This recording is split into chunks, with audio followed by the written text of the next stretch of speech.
today I challenge you to say and meditate upon this. I am responsible for what I see.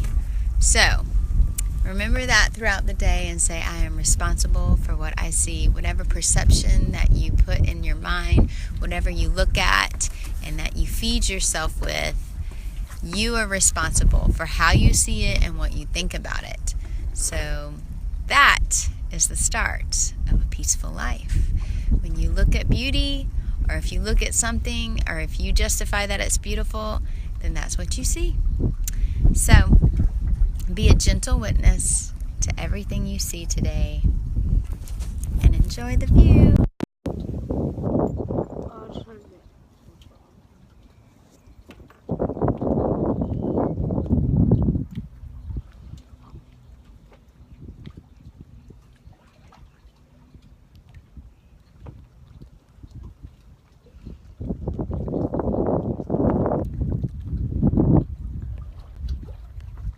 Are we fishing?